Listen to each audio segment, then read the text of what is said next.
አሰላሙ አለይኩም ወራህመቱላሂ ወበረካቱ። ውድና የተከበራችሁ የፍቅር ጎጆ ቤተሰቦች እንዴት አደራችሁ? እንዴት ሷገራችሁ?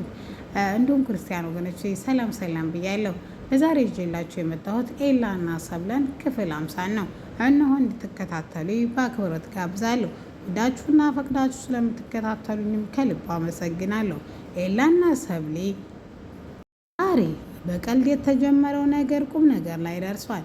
ከጆን ጋር እየተጫወተች ሰብሊ ወይም ደብሮሻን በሚል ፍራቻ እያጫወታት እየኮራኮራት እያለ ድብርትሽን እንዴት እንደሚለቅሽ አሳይሻለሁ በማለት እየተጫወቱ እያለ በመካከል ጆን ተው እያለች ኤላ የኔ አባት ብላ ጠራች።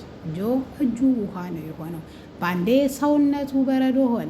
ምን እንደሚያደርግ ምን እንደሚላትም ግራ ገባው።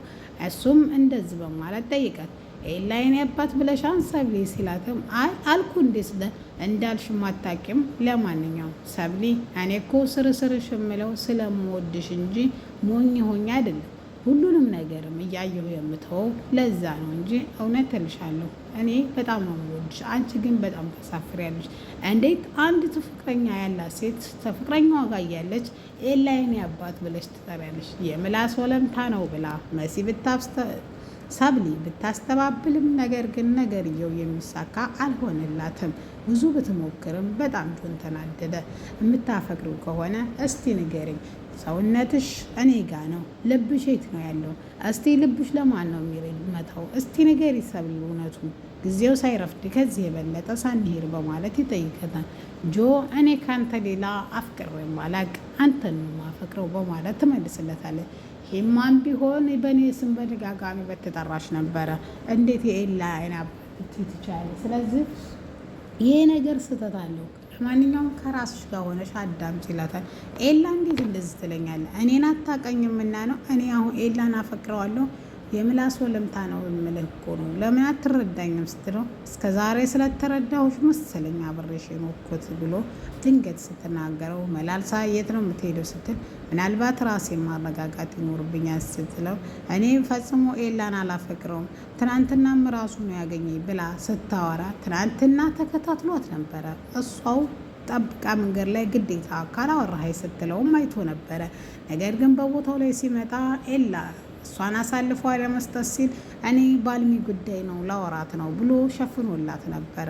ከዛም ይሄን ውሸት ደግሞ ደግማ ስትዋሽለት ጆ በጣም ተናዶ ሊመታት በጥፊ ሲል ኤላ ከየት መጣ ሳይባል ሴት ላይ እጅ መንሳት ወንድነት አይደለም ብሎ እጁን ይዘዋል። ተባበራችሁ ማለት ነው ና ብለሽ ነው ውሽማሽን በማለት ጆ ይመልሳል። እንደዛ አይደለም ጆ ሰብሊ ብዙም ብታስተባብልም ጆ ግን በጣም ተናዶ ስለነበረ ሁለቱንም ጥሏቸው ሄደ።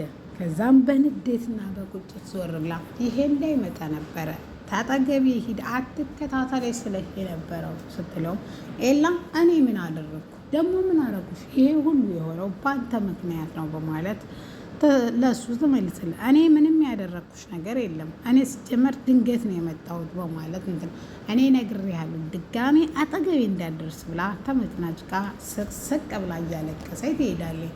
ለጓደኛዋ ለመሲም ሁሉንም ነገር የሆነውን ነገር ሁሉ ትነግራታለች። ከዛም አይዞሽ ብላ አስተባብላ ትሄዳለች። ድጋሜ ታገኛቸዋለች። አልሚና ኤላ ባንድ ነበሩ። አንተ አጠገቤ እንዳደርስ ሁለተኛ እያለች ስትሳደብ ምን ነው ነጠርሽ? እኛ እኮ ዝም ያለሽ እኮ ጓደኛዬ ነኝ ብለሽ ነው እንጂ ባለፈውም እንደዛ ባልሽ ሲደበድበው ዝም ያልኩት አውቄ ጓደኛዬ ስለሆንሽ ነው። ስለዚህ ተንግዶ ወዳ የበለጠ አፍሽ እንድከፍቺ አንፈቅድልሽም። ማንም ፈልጎሽ የመጣ የለ።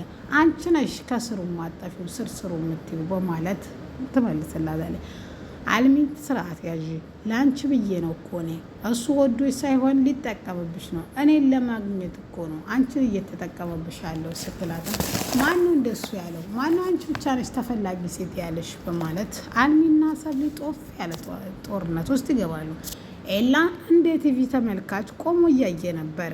ቆይ ታያቸው ልብ እንዲሰማት ማን አላደርግም ብሎ ተሰዳደቡ። በኋላ ይሄን በማለቷ ደግሞ ጓደኛዋ ይሄን ስለሷ በማለቷ በጣም ሰብሊ ልቧ ተሰብሯል።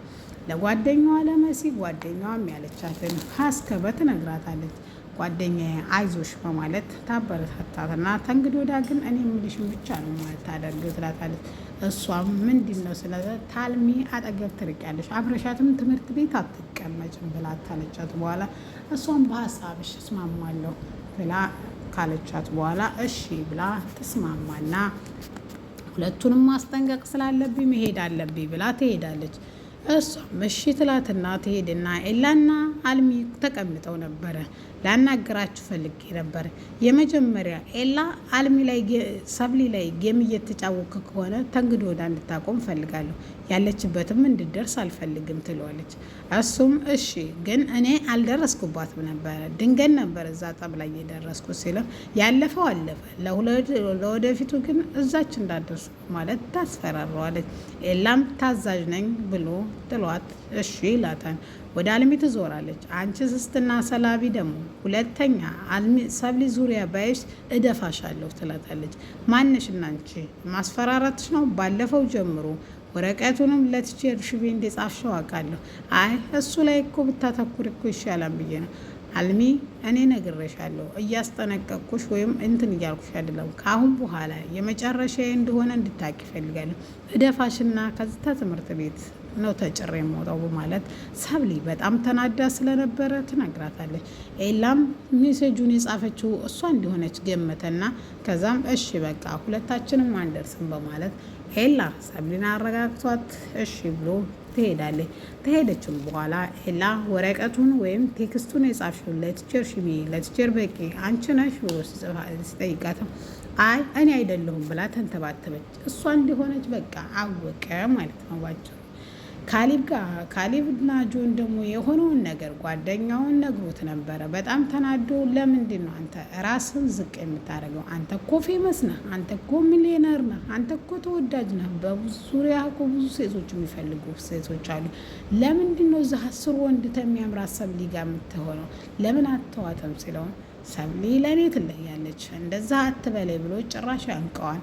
አንቆትም ታስፈራራው በኋላ ጥሎት ይሄዳል። በጣም በሱን እንዴት ስለተናደደ ካሊብም ወደ ሰብሊ ይመጣና አንቺ ቆይ 10ሩን ወንድ ባማረሽ ቁጥር ጓደኛዬ መቃጠል አለብሽ? ቆይ እሱ ምን አጉሎብሽ ነው ሌላ ወንድ ጋር ሄደሽ የምትለጠፊው? እሱም በስተት እንደሆነና እኔ ሌላ ወንድ ውስጥ ምን እንዳልሄደ ትነግረዋለች። እሱም አላምንሽም እና ታዲያ እንደዛ የሚነደው ዝም ብሎ ነው ሲጀመር አንተስ ምን አገባ በኛ ግንኙነት ምንድን ነው የምታጨበጭበው ስትለው በጥፊ ሊመታት ሲል እጁን ትይዘዋለች። በባሰ ብላ እሷ ድጋሚ ደግሞ ሰብሊ በጥፊ ትመተዋለች። ካሊብን ልመታት ሲልም ሰብሊና መሲ ሆነው በአንድ ተባበሩበታል። ከዛም እሺ ብሎ ከዛም ይሄድና የሆነውን ሁሉ ለጁ ይነግረዋል። ሲነግረውም ሄዳ ይቅርታ ልጠይቀው ለምንድን ነው በጥፊ የመታሽው ሲለው እኔ ተናድጄ ስለነበረ ነው፣ አሁን ሁለታችሁንም ይቅርታ ልጠይቅ ነው የመጣሁት፣ ይቅር በሉ ትላችኋለች። ጆም ይቅርታ ዝም ብሎ የለም ብለው ሁለቱም ጥሏት ይሄዳሉ። መሲና ሰብሊ ምን ማድረግ እንዳለባቸው ግራ ገብቷቸዋል። ለናታንም ሁሉንም ነገር ተነግረዋለች። ናታንም ለኤላ ሄዶ ጌም እየተጫወክ ነው እንደ ሰብሊ ጋር ሲለው አይ እንደዛ አይደለም በድንገት ነው፣ ለማንኛውም ስነ ስርዓት አስይዛት ያንተንም ሰብሊን ብሎ መሲን ብሎ ያስጠነቅቀዋል። በድጋሜ ውድና የተከበራችሁ የፍቅር ጎጆ ቤተሰቦች ለዛሬ ይዤላችሁ የመጣሁት ይህን ይመስል ነበር። ካሊብ መሲን ይመታታል።